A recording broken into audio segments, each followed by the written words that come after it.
Hello, brothers and sisters. I once again welcome you to my YouTube channel where I want to take this opportunity to thank God for bringing me this far, and also I want to thank Him for giving me this privilege to talk to you. And today I want us to talk about how China is reshaping African infrastructure, and I would like us to watch this video so that I can have some reaction after about it. China has pledged $50 billion in financial support to Africa, emphasizing green infrastructure and energy transition projects.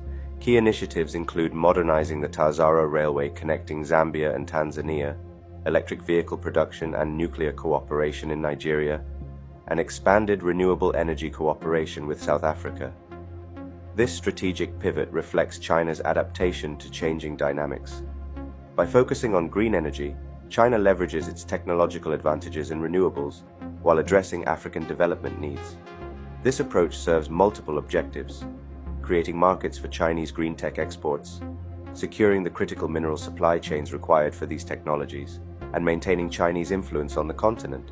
The Tazara Railway project in particular challenges the US-backed Libido Corridor, indicating ongoing great power competition for African infrastructure and resource routes.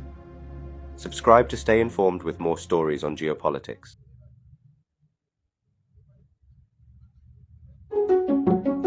This sleek modern train connects major cities in Kenya.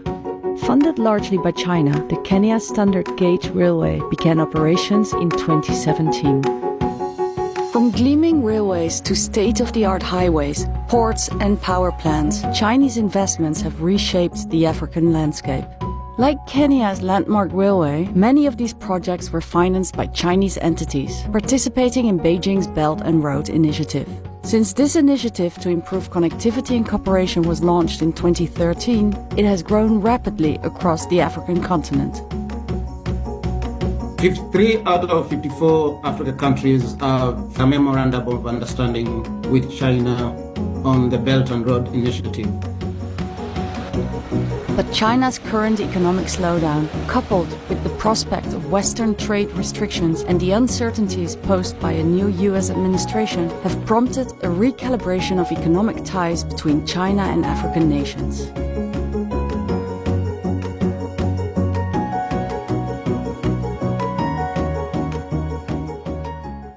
China's commitment to Africa was on full display in early 2025, when Foreign Minister Wang Yi embarked on a work visit to the continent.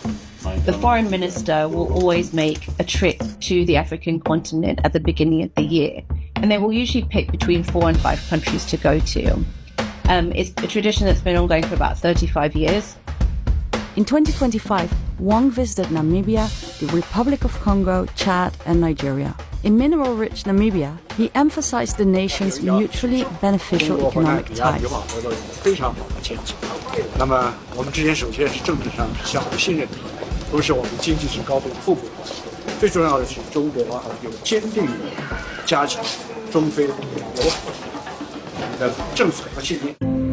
Wang's visit was aimed at advancing the 10 partnership action plans outlined at the latest FOCAC, the Forum on China-Africa Cooperation Summit, last held in Beijing in September 2024. The forum, first held in 2000, has evolved into a platform for collaboration between China and African nations on many levels. 共同推动世界走向和平、安全、繁荣、进步的光明前景。 China and the 53 African countries that participate in the forum meet every 3 years. Each gathering results in a 3-year action plan and pledges from China of loans, grants and export credits to Africa. At the 2024 forum, China's government pledged over $50 billion in economic support to Africa. It was the first FOCAC since the opening up of China after COVID-19 controls. So we saw a much larger number of bilaterals between President Xi and African presidents. We saw the largest number of African heads of state to China in one go, and In fact, to any Africa Plus One summit, this was the most best attended of the summits ever, whether it's to China, to the US, etc. So that kind of signifies from the African perspective just how important China is. After the 2025 two sessions, China's annual parliamentary meetings, the Chinese leadership said the China-Africa relationship is now at its best in history. 中非命运共同体的定位提升到全天候的层级。25年来，中方帮助非洲新建和升级了将近10万公里公路，还有超过1万公里的铁路。仅过去3年，中国企业就为非洲又提供了超过110万个就业岗位。This Chinese-funded port in Nigeria is one of the larger projects completed in the past few years. The Lekki Deep Sea Port opened in January 2023. The facility is 75% owned by Singapore-based Tolaram Group and Chinese state-owned China Harbour Engineering Company. It is an example of how the Chinese government lending boom is gradually being replaced by the commercial project market. If you look at data between 2013 and 18, China's lending to African countries averaged around 10 billion every year. But in the recent years, we have seen it go below 2 billion. Now there are new ways through which China is advancing money to African countries, the public-private partnerships, where Chinese companies are investing in projects. So instead of lending directly to governments, China is lending via African multilateral banks. We expect to see a lot more investment in institutions like Afrexim Bank, African Finance Corporation, maybe more projects with them directly, all these sorts of things. But certainly the financing from China is, in the message last year from the Forum on China-Africa Corporation was, China's back. While Kenya is also hoping it can get China and its banks to back the next phase of the Kenya Standard Gauge Railway, which would significantly boost the project's potential for profitability, another massive infrastructure project opened in Kenya with the financial support of China, the Nairobi Expressway. The 27-kilometer toll road connects Nairobi's international airports to the city's Westlands area. But our gratitude also goes to our partners, China Road Bridge Corporation, for choosing to invest and therefore demonstrating their confidence in our country, Kenya. CLBC will run the project for 27 years to recoup its investment before it can transfer it to the Kenyan government. So instead of the government advancing money to Kenya, it's encouraging its companies to invest in African projects. China is increasingly relying on public-private partnerships and African financial institutions for project funding. This is a shift away from the traditional government-to-government loans.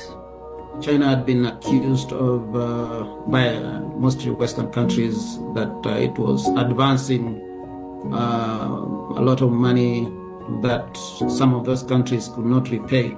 Many countries in Africa have benefited from China-backed projects, but the investments have also contributed to a growing national debt. The term debt trap diplomacy was used by the Trump administration's first term, where officials used to say China was advancing more money to African countries with the aim of those countries becoming dependent on China.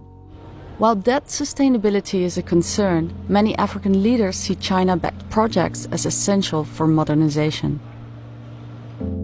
Now that a lot of infrastructure is in place, investment in green energy is rapidly increasing. China's obviously been involved in a lot of green projects already, especially hydro projects in African countries, but we see more recently a diversification of that. And Foreign Minister Wang Yi's visit to Namibia, for example, Namibia is a country that has a great deal of potential on green energy, including green hydrogen. Many African countries, they do want to diversify into solar and wind and other sources of renewable energy, and they feel that China is going to be key to that. South Africa, the continent's largest economy, is a key trading partner for China.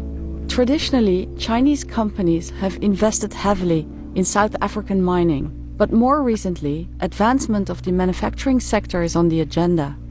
It was a massive message from African leaders that they want China in particular, as the world's current manufacturing hub, to be outsourcing its manufacturing to Africa. Most of these processing factories are seen in Egypt. Egypt is strategic because it's near to Europe, so Chinese companies can export their products to Europe and Asia. And we have seen a similar trend in Morocco, where they are setting up electric battery manufacturing units to take advantage of the market in Europe. Morocco has a free trade agreement with both Europe and the US, so they can easily circumvent the tariffs that have been imposed on Chinese EV. The textile sector is a key pillar of Morocco's economy. In 2024, Chinese textile giant Sunrise announced it would invest $422 million in a North African nation. The deal was signed on the sidelines of the 2024 Forum on China-Africa Cooperation. This project will boost the Moroccan economy and allow the transfer of Chinese skills and technology to Morocco. This investment will deepen cooperation between China and Morocco. The Chinese-Moroccan project is set to create more than 10,000 jobs in Morocco. One of China's official aims in Africa is to connect it to global markets through improved communication networks. We have seen Huawei as the main provider of the technology for a number of African countries, even though the US has tried to discourage countries from using Chinese technology. Chinese firms like Huawei, ZTE, and China Telecom are behind most of the core systems of Africa's new ICT infrastructure. In fact, there's a time Cyril Ramaphosa of South Africa said, "You can't tell us what partner to choose. We will go with whoever we think gives us value for our money." Ties between China and Africa date back to the Cold War, when the Chinese offered aid and support to African leaders in their struggle for independence from colonialism. The construction of the Tanzania-Zambia railway in the 1970s is often seen as a symbol of solidarity of Beijing with Africa and a reflection of the deep roots of the China-Africa partnership. During FOCAC last year, there was a deal signed between Zambia, Tanzania, and China to rehabilitate that railway. It has been interpreted to mean that because the US is funding the Robito called, they want to rehabilitate Tazara to live up to the standards as part of the two superpower geopolitical competition. Former US President Joe Biden traveled to oil-rich Angola in December 2024 for a trip aimed at countering China's influence in Africa. Biden, when he traveled to Angola, he said they have so far spent like $3 billion in that project. That is part of many ways they are trying to counter Chinese influence. The US is looking for critical minerals for the electric vehicle industry and for their military, because those minerals can be used for making military equipment. So I think the next fight or battle in Africa between those superpowers will be in the critical minerals industry. The return of the Trump administration to power adds an extra element of uncertainty to the evolving China-Africa relationship. China's two-way trade with Africa expanded by 4.8% last year to just under $296 billion year on year, according to China's customs data. For many years, China's main import from Africa has been oil and the other minerals, copper. If you go to DRC, you have cobalt, and recently we have iron and lithium from Zimbabwe and other African countries. During FOCAC, Cyril Ramaphosa said that they will want a balanced trade. They want China to start importing other products, like food products. So that's why China came up with the duty-free initiative where they want least developed countries to export to China. And we have seen a number of them start exporting products besides the minerals. By removing trade barriers for the 33 least developed countries in Africa, China is facilitating non-resource exports from Africa to China, such as tea, coffee, and avocados. China's role in Africa represents one of the most significant shifts in global alliances and economic power dynamics of the last decade. Even with China's economic slowdown, the China-Africa ties are being recalibrated and continue to yield fruits. According to China's Ministry of Commerce, trade between China and Africa reached $282 billion in 2023. with direct Chinese investment exceeding $40 billion. China sees itself as a naturally close partner of Africa, and Chinese leaders have cultivated goodwill in Africa by presenting their country as a fellow developing nation. President Xi Jinping has consistently emphasized the importance of China's solidarity with the Global South, with Africa a key partner. He reiterated the point in his 2025 New Year address. 当今世界变乱交织，中国作为负责任大国，积极推动全球治理变革，深化全球南方团结合作。我们推进高质量共建“一带一路”走深走实。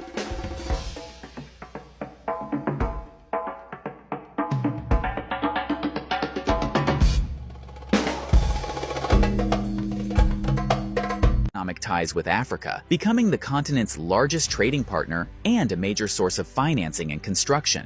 In 2024 alone, China announced over $51 billion in new infrastructure deals. But what's driving this building boom? It's a mix of China's hunger for Africa's vast natural resources, its search for new markets, and its desire to project geopolitical power. The impact has been transformative, though not without controversy, as we'll see. Will they bring prosperity and development, or are there hidden costs and risks? Keep these questions in mind as we explore the top 10 Chinese megaprojects in Africa.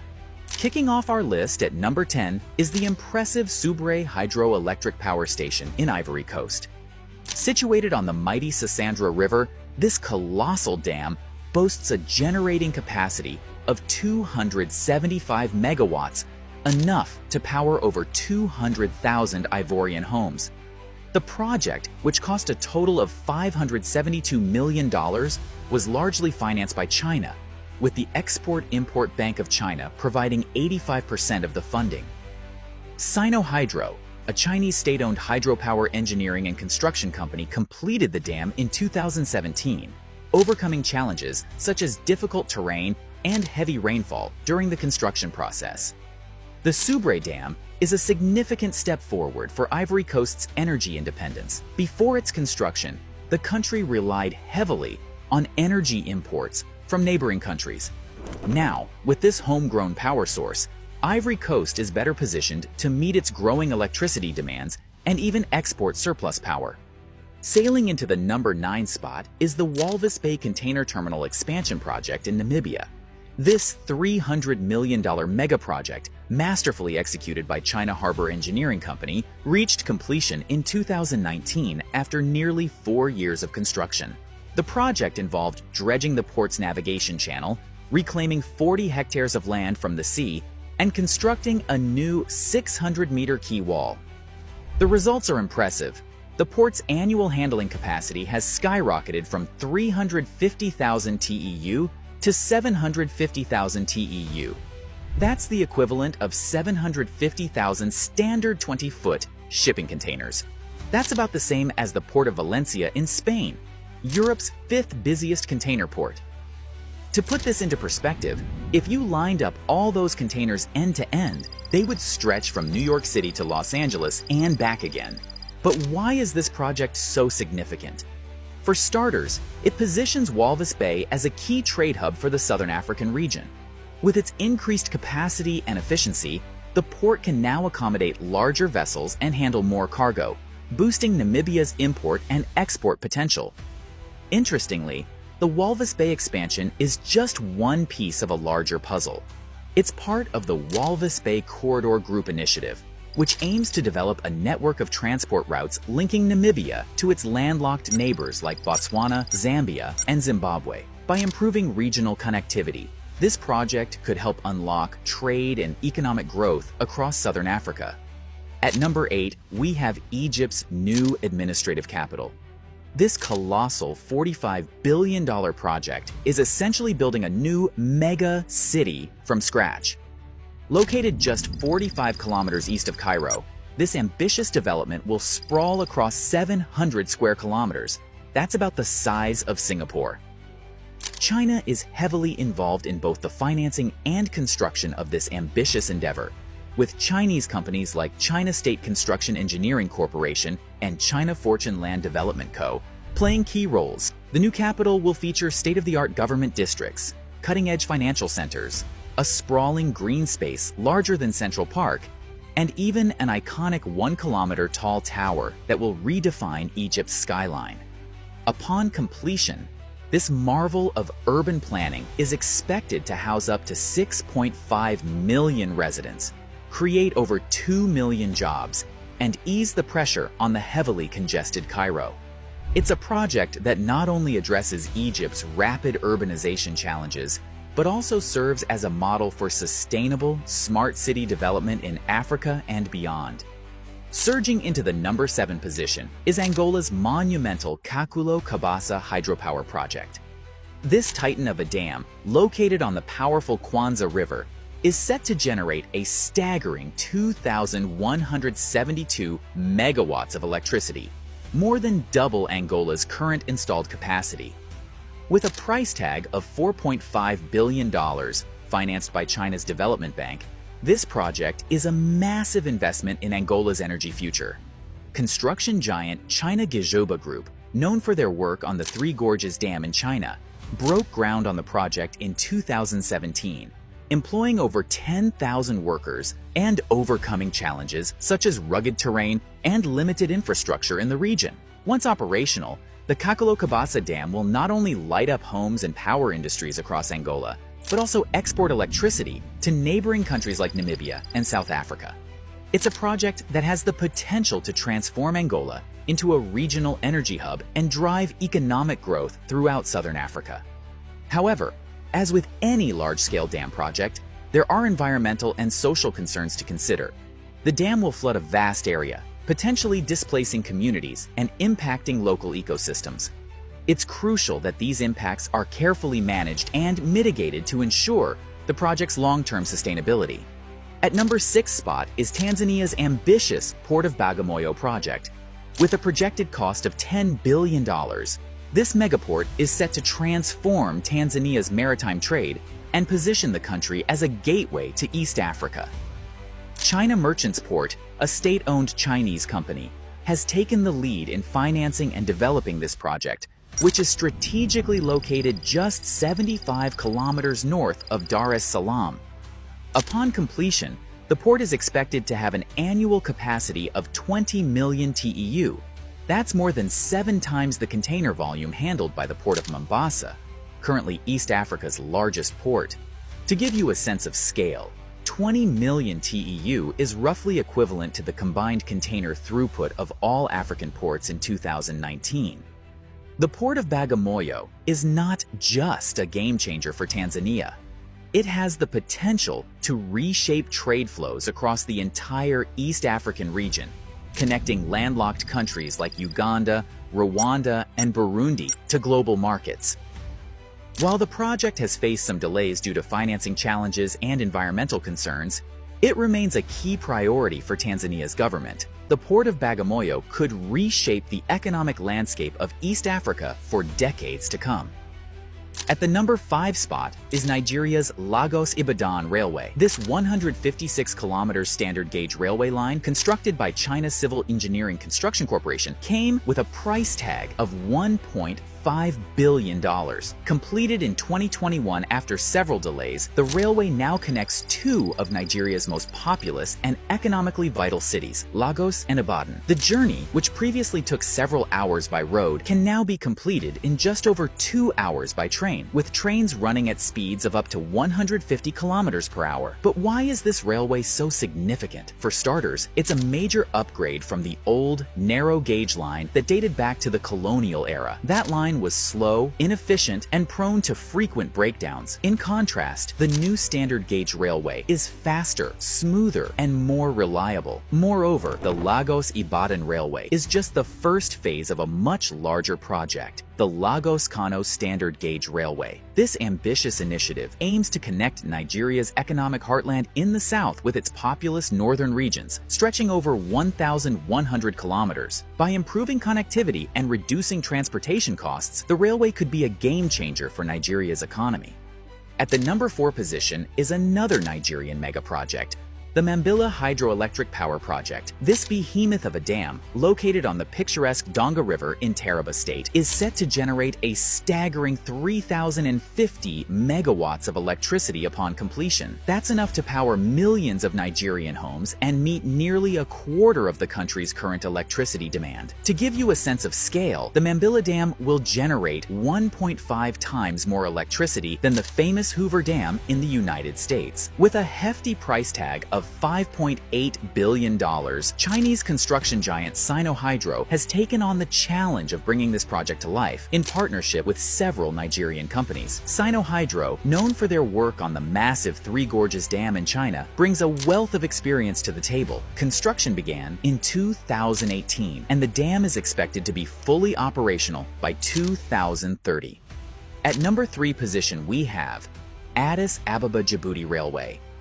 This electrified cross-border railway line stretches 756 kilometers, linking landlocked Ethiopia to the strategic port of Djibouti. It's a project of immense significance both countries, with far-reaching implications for trade, development, and regional integration. 2 Chinese giants, China Railway Group and China Civil Engineering Construction Corporation, joined forces to bring this $4 billion project to fruition, with substantial financial backing from the Export-Import Bank of China. Completed in 2018 after nearly 6 years of construction, the railway has transformed the way people and goods move between Ethiopia and Djibouti. What once took days by road can now be accomplished in a mere 12 hours by train, with freight trains running at speeds of up to 120 kilometers per hour. But the significance of this railway goes beyond just transportation. It's estimated that the Addis Ababa Djibouti Railway will boost Ethiopia's GDP by 2.2%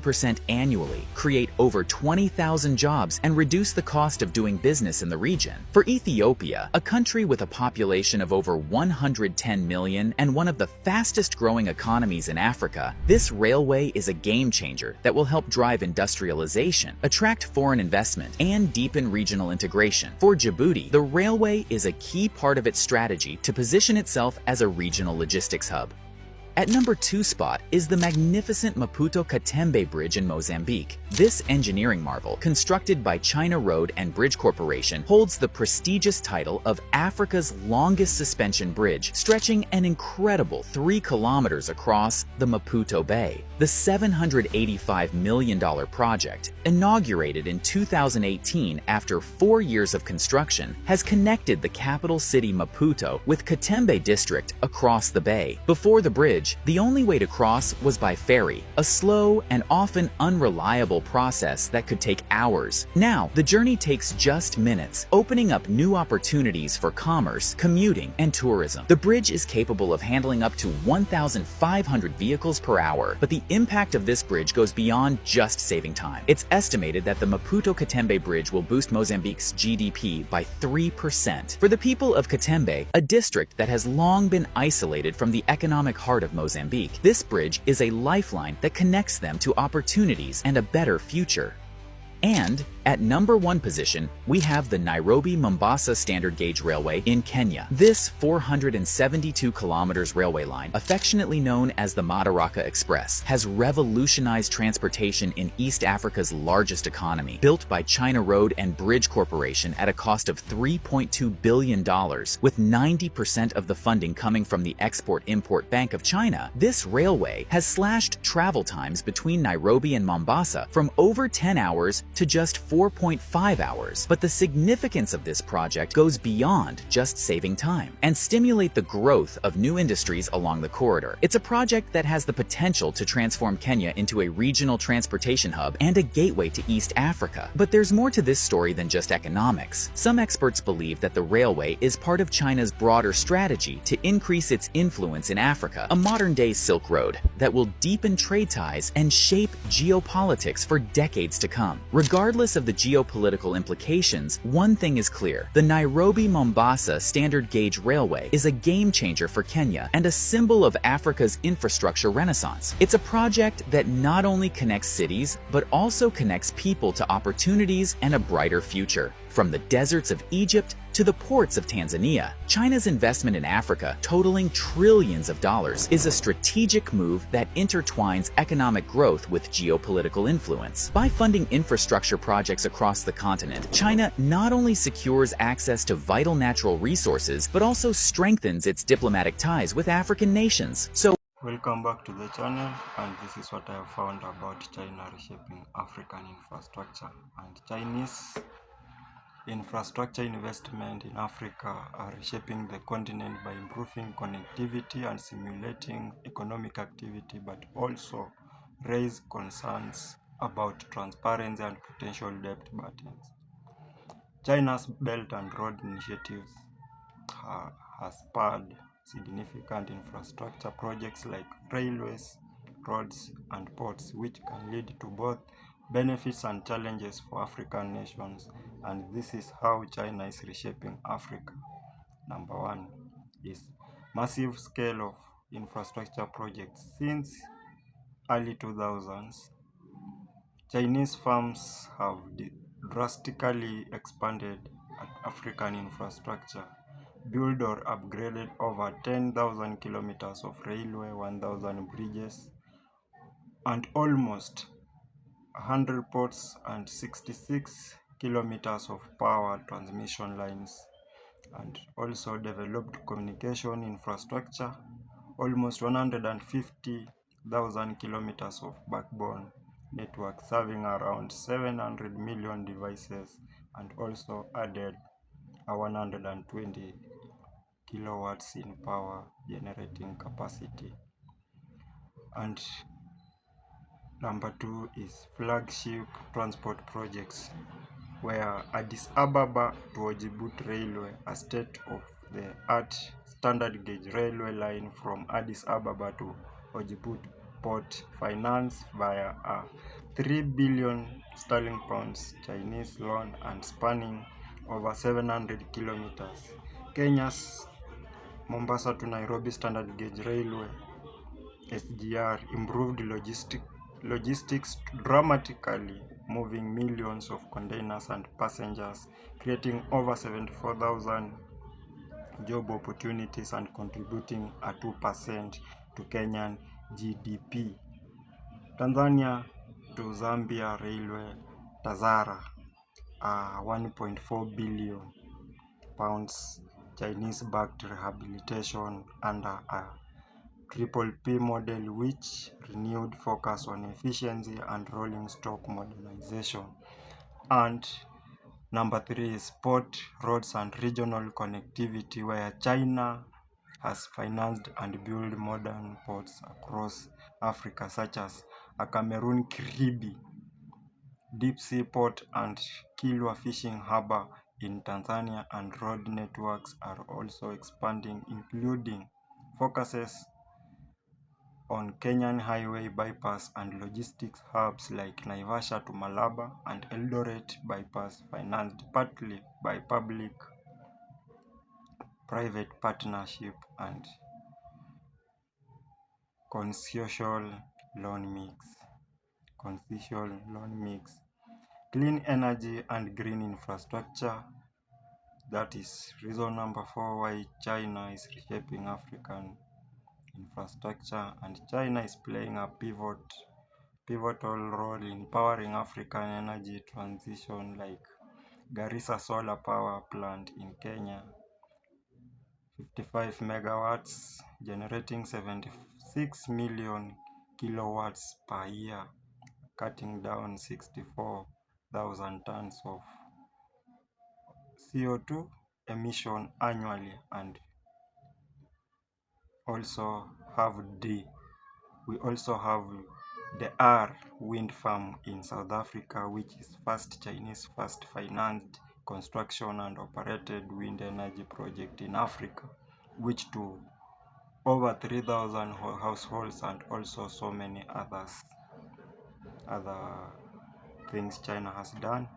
And here is number 5, where industrial parks integrated development, whereby China has also invested in industrial zones such as Lekki Free Trade Zone in Nigeria, Sino to Uganda, Mbale Industrial Park in Uganda, Teda Suez Economic Zone in Egypt, and this serve to boost manufacturing and also creating local jobs and integration into global supply chains. And China's infrastructure investments are transforming Africa by bridging gap in mobility, energy, digital access, and industrial capacity. While the benefits are significant, long-term sustainability lies in managing debts wisely, fostering local involvement, and maintaining balanced partnership. And I take this opportunity to thank you for watching, and I thank God for you being here for me. And I would like you, if you are following, please like, share this video. I thank God, and this is, let's meet on the other